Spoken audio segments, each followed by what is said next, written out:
कि किसी भी व्यक्ति, विशेषकर हमारे छात्रों और नौजवानों के साथ किसी भी प्रकार का अन्याय न हो।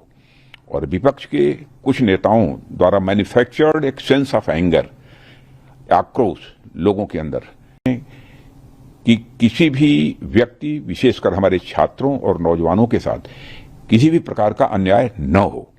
और विपक्ष के कुछ नेताओं द्वारा मैन्युफैक्चर्ड एक सेंस ऑफ एंगर, आक्रोश लोगों के अंदर केवल जनता, विशेषकर बच्चों के, नौजवानों को भ्रमित करने और गुमराह करने का मैं मानता हूं कि यह असफल प्रयास है।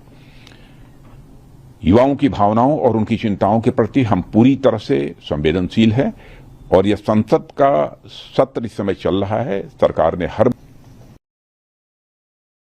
देखिए, ऐसा है कि दिल्ली में जारी विरोध प्रदर्शन यह गंभीर चिंता का विषय है और यह अत्यंत दुर्भाग्यपूर्ण है कि हमारे देश के छात्रों और नौजवानों को कुछ लोग अपने राजनीतिक स्वार्थों की पूर्ति के लिए एक राजनीतिक औजार के रूप में इस्तेमाल करने का प्रयास कर रहे हैं।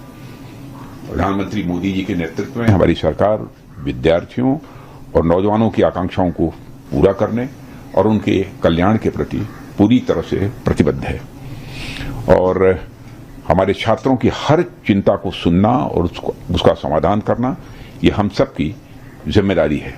मुझे पूर्ण विश्वास है कि भारत के जागरूक, परिपक्व और हमारे विवेकशील नौजवान ऐसे भ्रामक प्रयासों को भली भांति समझते हैं और वे प्रगति, विकास तथा राष्ट्र निर्माण के ही वो मार्ग को चुनेंगे। मैं पूरी तरह से आश्वस्त हूं।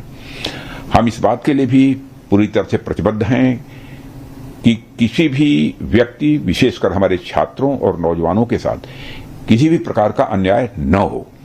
और विपक्ष के कुछ नेताओं द्वारा मैन्युफैक्चर्ड एक सेंस ऑफ एंगर, आक्रोश लोगों के अंदर केवल जनता, विशेषकर बच्चों के